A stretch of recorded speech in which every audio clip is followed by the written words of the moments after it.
What's Gary, buddy? It is your boy, the Super Triple J ET here, and I got to see Spider-Man No Way Home yesterday, and I decided to give you my review about the movie. So, before I start, this is gonna be a spoiler review. So, if you haven't seen the movie, just come back later. So, did I enjoy the movie? Did I hate the movie? Let's find out. I gotta say that this movie goes deep to the character of Spider-Man. Like, wow. So, this movie basically does take place right after the death of Mysterio and telling them that the whole world is Spider-Man, and it affects Peter and Ned and Mary Jane in a whole new level. Because of that, people see Spider-Man as a hero or a menace. The privacy is gone, so they have to move in with Happy, and it's kind of interesting what kind of route it was going with, even to the point where both all Mary Jane, Ned, and Peter came and go to MIT because they don't want to get involved with this whole controversy. It's very, very interesting how they're doing this, and it shows that Peter Parker is never really happy. Peter Parker is never truly happy, and because of that, he goes to Doctor Strange and he asks him, "Can we find a way for the world to forget Peter Parker was Spider-Man?" So Doctor Strange has a spell to make the world forget, but he literally means the whole world. So Doctor Strange is gonna forget, Aunt May is gonna forget, MJ and Ned is gonna forget, everybody's gonna forget, and Peter's not down for that. He wants to certain people. So basically, Doctor Strange changes the spell and be like, okay, and it goes to the point where it messes up and it affects the entire multiverse, where it's not the whole world forgot who Peter Parker was, is they brought in people that knew Spider-Man was Peter Parker. And to be honest, it's kind of wild to think about, because I'm kind of on Peter's side on this. Like, yeah, I know he messed up the multiverse. Don't get me wrong, it is his fault, but changing a lot of things about his life is really ridiculous, and that's a huge sacrifice that he didn't really want to take. So because of that, we saw Doctor Octopus, Green Goblin, Electro, Sandman, and the Lizard show up from multiple movie universes, and it's kind of cool seeing all those characters interact with each other. And to state that Norman's still crazy in the beginning, where he's talking to his mask still, but they all get captured by Spider-Man, and you can see the conversation with each other where Doctor Octopus was like, Norman Osborn was dead and he was a selfish man and that's what killed him. And then you see Samus like, what are you talking about? Both of you are dead. It's not just him. Y'all died. And Kirk Connor was like, Electro, why do you look different? You used to have a comb over and you had like a buck tooth and stuff like that. So it was kind of cool seeing all these characters interact with each other. And Doctor Strange basically tells Peter that all of these guys died fighting Spider-Man, which is not true, because Sandman did not die and Lizard did not die. But all these guys died fighting Spider-Man, and he wants to send them back because that's their fate. And Peter's like, no, I'm not down for that. I'm 100% not down for that. So he wants to save them, and Doctor Strange's like, sorry, you cannot. And he says, let's change the fate. And Doctor Strange does not want to be involved, so those two fight, and it's a cool fight. You could see that this movie actually had one of the best action sequences in most Spider-Man movies, and you could see it, how cool, how Peter figures out things. It's very interesting how they did it. But what Peter plans to do is basically change all their fates by curing them. Curing them will change all their fates where they won't have to die in their universe. And he has the idea that Spider-Man killed them, which obviously is not true. And I gotta say, the interactions with Peter and the villains are kind of cool to some extent. I really like the interaction that Peter has with Norman, because you can see that, they're I won't say Peter is a super duper scientist, but you can see that Peter is an intelligent man, and seeing them interact and try to fix Dr. Octavius's little AI chip is really cool, and I really enjoy how they worked it out. But obviously Norman Osborn is not gonna give up him being the Goblin, while he's curing everyone. Spider-Man's Spidey sense tingles really, really hard, and he figures out that Norman is trying to mess up everything, and he's stating, "Hey, why are we getting cured? We're gods. What are you doing? Why would we're perfect?" And it kind of gives everyone anxiety to some extent, where Electro's like, I don't want to be cured. And when they cured Dr. Octopus, He's like, no, you're ridiculous, and they kind of fight him. Kind of. I'm not saying it was a huge fight, everything, but it's a big involvement, and you can see that everything kind of messes up. Everything kind of messes up, and because of it, you get to see, like I said, another great action scene where Peter's fighting the Green Goblin, and you can see that man throwing punches. So yeah, he was literally beating on them, and Green Goblin just leaves, and he takes the glider with him, and it hits Aunt May, and Peter is going through so much, I can't believe this happened. The world hates me. I basically messed up the world. What am I supposed to do? I should have sent them back. And then Aunt May's like, no, no, no, no. You did the right thing. And Aunt May gives, with great power comes great responsibility. And when I was in theaters, don't get me wrong, I was kind of mad when I heard that, because I really wish it was still Uncle Ben. But you gotta accept that Uncle Ben's not gonna be shown in the MCU. Like, they already stated that it's not important anymore. It's already game over. 3 movies in, they even reference his name. It's over. Finally hearing someone tell him that, it's the end of the day. In the end of the day, it's fine with me. I don't care. But because of that, Aunt May does die, and it's kind of crazy to see Aunt May die. Obviously, Spider-Man goes through a huge anxiety. He goes, like, not for long, but he goes into hiding, because Jay Jonah says that anywhere Spider-Man goes, Spider-Man will ruin your life. And I'm like, yo, this is going crazy. Like, what is happening, And during all that, Ned ended up taking one of Doctor Strange's rings, and he opens up a portal that I'm trying to look for Peter Parker.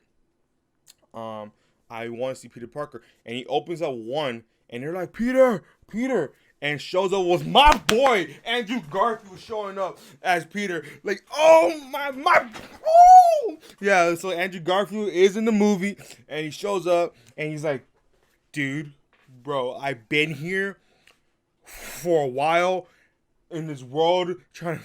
He was like so confused, and you see MJ's like, he tries to throw some stuff, and he's like, what the hell is that? Use your tingly thing. I have that, but it doesn't work on bread.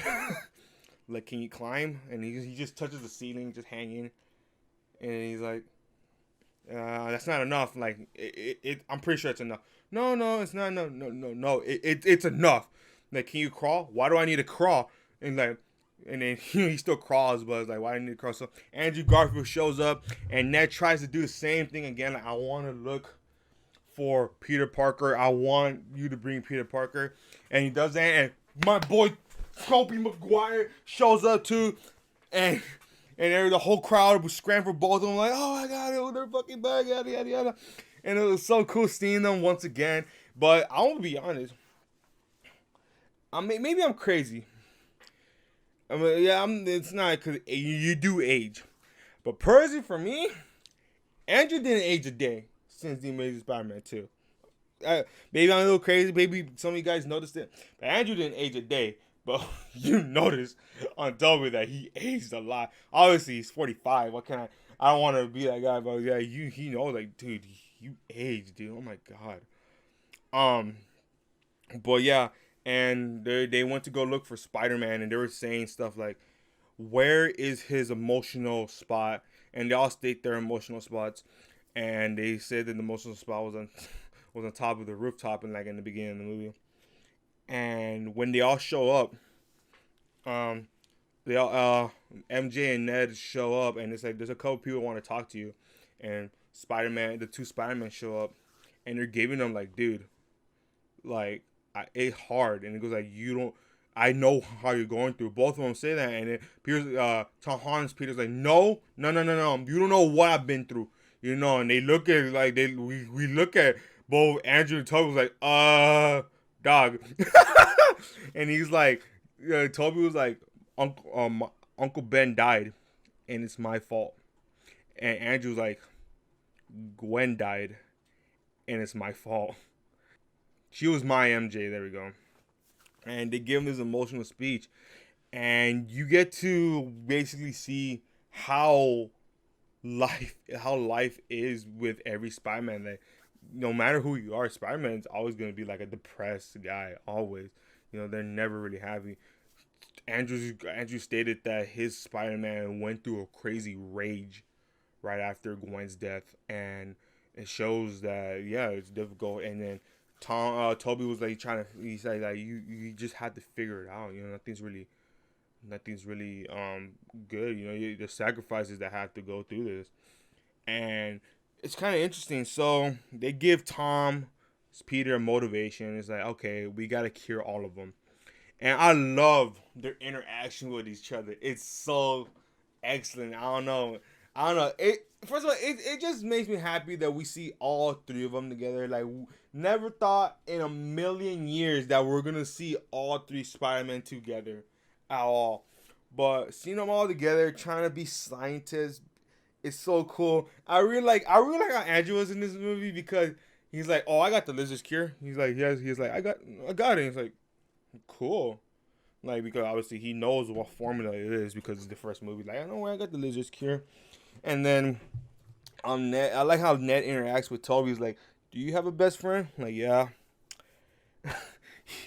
Yeah, he died trying to kill me. And he was like, what? But whatchamacallit, bro, basically all the Spider-Man are figuring out how to cure every villain. They're just trying to cure them all together. And because obviously they kind of want to cause havoc. That's basically what they're gonna do. And I find it cool that obviously they all still care about the villains, even though yeah, you know, they cause so much harm and everything. All three of them still care about them, and they figure out a way to cure all of them, which is super cool. And they say that, you know, we gotta go fight them already. And you can see Andrew's like, what are you wearing, bro? Why do you look like a youth pastor? Like, what is this? And then you see Toby's like, I got my suit right here. Like, bro, come on, man. I was like, okay. So basically, they go and they already attack. And before the attack actually starts, because it's gonna be on the Statue of Liberty, and you see it's under construction because they want to put Captain America's shield on it, and they have this whole therapy thing. It's so crazy, you know, where they're talking to Peter's like, how's your webs natural? Like, what they're talking to Toby's like, how's your web natural? They're super confused, and Toby can't explain. Like, I don't know what to say. I mean, it just comes out, and they're saying, does it come out anywhere else? I'm like, bro, why are you asking them this stupid question? Leave them alone. Um, but yeah, that's what they're trying to do. And then they're talking about how Tom and Toby are talking about how they fight aliens, and I'm just like, oh, that's so cool. I want to fight aliens. And it's like, man, I'm so lame. And Toby's like, you're not lame. You're amazing. You know, they're trying to give like, thanks, guys. Things like, no, you are amazing. You're cool. You're important and everything. I'm like, dang, bro, y'all going through so much. They're having such a therapy session and everything, and I find it super duper cool. I don't know. And all the villains show up except for Green Goblin and Doctor Octopus, but they all showed up and they're attacking them. And they're not really coordinated because they don't really have a plan. They're just attacking whoever they can and whatever. And they all get basically hurt, and they all go to a point where they all meet up again. It's like, what do we do? I'm like, I don't know. I never worked with Andrew's like, I never worked with a team before. Toby's like, me too. And Tom's like, but I don't want to brag, but I was part of the Avengers. Toby was like, well, the Avengers? Yo, that's so cool. What is that? And he was like, what? And Andrew's like, yo, are you part of a band? Are you part of a like, no. I'm part of the Avengers. I was part of Earth's Mightiest, and Toby gets pissed like, how's this helping? And it was like, okay, this is what we gotta do. We gotta focus. They all plan to focus on one enemy, and it's so cool. And when they got the plan, they go out and they do their swing, and they have this whole shot of all of them like under pose. And I'm like, this is so cool, bro. This is like a fan fiction right here. There's no way this is possible. But yeah, they all attack, and like I said, they're in the I love their quips in it. Well, mostly Andrew. Andrew does the biggest quips. Well, I really like all the interactions and try to figure out how to defeat all of the enemies, and then after basically solving a good amount, and Dr. Octopus comes back and helps because after fighting Electro for like 3 seconds, his thing did not get messed up, you know. So he still had his mentality, and basically Basically, after mostly defeating most of them, you get to see Octopus have a conversation with Toby Spider Man, and he's like, Peter, y'all grown up now, and it was so cool seeing that. And then we could see Andrew talking with Electro, and he was basically Electro saying like, you're a good dude, man. You're a good dude. Like you helped out a lot of people and stuff. And then he goes, this is so good. He's like say I thought Spider-Man will be black, and he's like, Andrew's like, oh, I'm sorry. And it's like, no. There's probably a black Spider-Man out there, and that's obviously a hint for Miles Morales maybe one day. And all of a sudden, the Green Goblin comes back, and the Green Goblin comes back, and already the Lizard messing things up. Where Mary Jane and son of a bitch, I keep calling her Mary Jane, Michelle, and Ned go on the Statue of Liberty also, and then she ends up falling, and Peter goes and he reaches for the hand, and then the Green Goblin hits him and moves him out of the way. And Andrew's like, oh shit, not again. And he runs and he goes and he torpedoes down and saves MJ. And I gotta say that this was a touching moment because, well, obviously we get to see MJ survive. Don't get me wrong, that's not the problem. But and you get to see Andrew just look like very sad. It's very sad just because, well, obviously he couldn't save Gwen Stacy. So he's like very sad, like damn it. But I don't want you to call it. So Ned does his portal thing and brings Doctor Strange back where Peter left them because he escaped from him fighting them earlier in the movie, and because of that, it's pretty interesting because there was like this whole box that you see in the trailers. Obviously, this whole box, the Green Goblin takes it and he puts a pumpkin bomb in it and it explodes and it shatters the entire multiverse. Like it shatters it. Like you see crack. It looked like how it looked at the end of Loki. Like the cracks. That's what happened. He basically shattered the multiverse, and it goes to daytime basically. And Tom goes up to the Green Goblin and he's saying some crazy stuff like, "Hey, man, this is your fault," and all this other stuff. And he's like trying to get on his nerves. And Tom's already mad seeing him. He's already very angry seeing him. And what he does, he basically beats him up. Like, oh my god, he goes ham on him once again. Like, God. Dude, he's straight up punching him, dodging him, punching everything, hurting him, like all this other stuff. And he's going mad with this. And because of it, both Toby and Andrew see that he's about to kill him. He gets his glider and he's about to use the blades and kills him. He's about to kill him, and then Toby had to stop and grab him. He's like saying that don't do it, don't do it, don't do it. And because of that, the Green Goblin stabs Toby, and the whole crowd's like, no, not Toby, no, not Toby.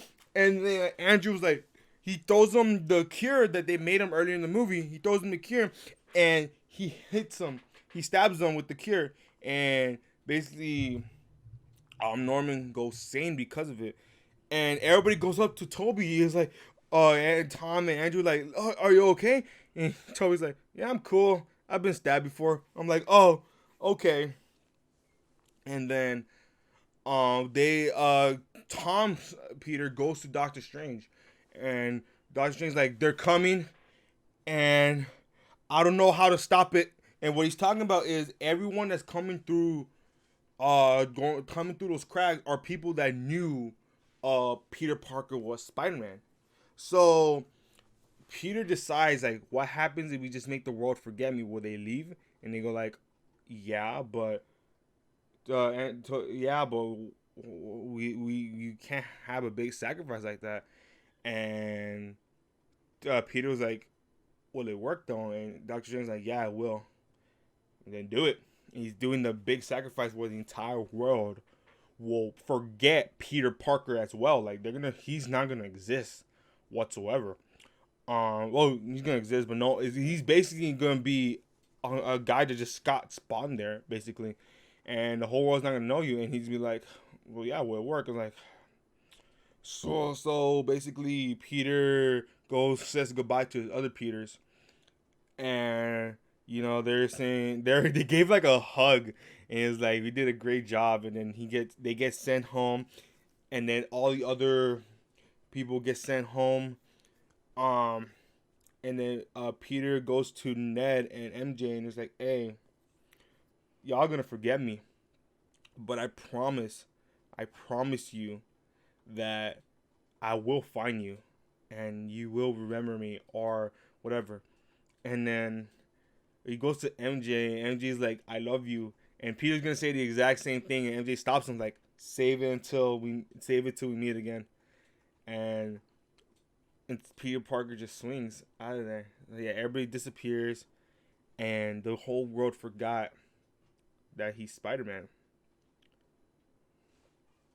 And then later on, it's snowing. Peter goes to a coffee shop with Mary J. Son of a bitch, where MJ works, and he's trying to say like, "Hey, my name is Peter Parker," and he's trying to introduce himself back there, and he's like, and he's thinking about like,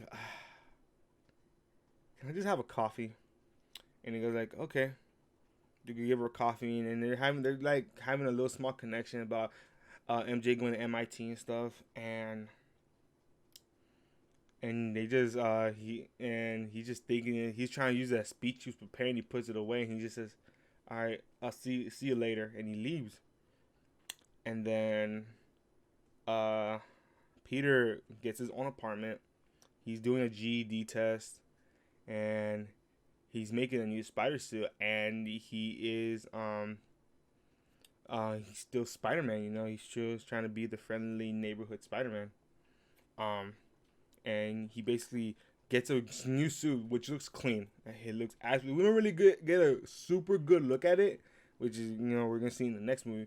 But imagine like a traditional Spider-Man costume with the bright blue and the bright red, and he swings. He has like his final swing. Peter never really had a final swing, but we see a final swing from Peter. Credits happen, and then the two end credit scenes were really cool. One of them was Venom. Tom Hardy's Venom. They were just talking about what was happening in the whole universe and whatever. And don't get twisted, nothing important happened. Like, Venom was not in the movie. Like, no, don't think that it didn't happen. So what happened was they're just trying to catch up with everything, and he gets sent back to the universe. He gets sent back, but when he gets sent back, a glop of the Venom symbiote stays there and it moves.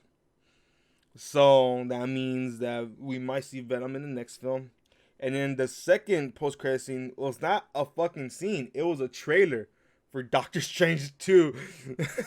it was a whole trailer, and it says Doctor Strange will return. But yeah, that's how the movie ended. And to be honest, I didn't want to recap the entire movie. I really didn't. But I don't know. I find it. I just couldn't talk about it because this whole movie was basically full of spoilers, and that's how I usually make reviews like that. It's kind of difficult, but I say overall, it was an excellent movie. I don't know where I'll rank it in my Spider-Man. I believe it's automatically top 3 for Spider-Man movies automatically. I don't know where I'll rank. I don't know it's number 1, number 2, whatever, but it was an excellent movie altogether. I really like how the characters interact with each other. I really like how we get a different emotional feel for this Peter Parker, and see all the sacrifices that he's been going through with the entire movie while being in trouble by the world, but also like screwing up the world. It was kind of difficult. I really enjoyed how MJ and Ned were more involved in this movie, because I feel like Ned was basically involved with all of them, don't get me wrong, but I feel like for MJ's, like, she had barely any role in the first one. She was kind of relevant in the second one, and I say she was more important in the third one. And I really liked how she was in this movie. And funny enough, they gave MJ the Watson name, so they're trying to connect Mary Jane Watson and Michelle Jones Watson, it's whatever. But I kind of enjoyed her performance here, because I don't really like the whole emo thing that she was rocking with the last 2 movies, I guess. Don't get me wrong, she did have like a depression thing. Always lower your expectation because disappointment will never hurt you. She had that, but it wasn't really like a super emo thing, and I kind of like how she was portrayed in this movie. It was pretty cool. Happy and May weren't that big in the film. Like, don't get me wrong, May had a really great scene when she gave the "It's with great power comes with great responsibility" speech, and it was really sad that she died. It was really sad, but she wasn't in the movie that much either. She really wasn't, and all the other villains interacting with each other was also very entertaining. Overall, this movie was excellent, and it makes me excited to see how the next movie is gonna be, and it shows that yeah, maybe the next movie we're gonna get like a Spider-Man starting from the bottom again, a grown Peter Parker starting from the bottom. This is what everyone's been asking for Peter Man, what the hell, Peter Parker to be in college, dealing with dealing with a bunch of money issues and stuff like that. People have been asking for that. We're probably gonna see it in the next one. So what if you guys saw the movie? What do you guys think of the movie? Did you like it? Did you hate it? I would really like to know. Tell me in the comments down below. I hope you guys really enjoyed this review. Thanks for watching. Please subscribe. I'm out. Deuces.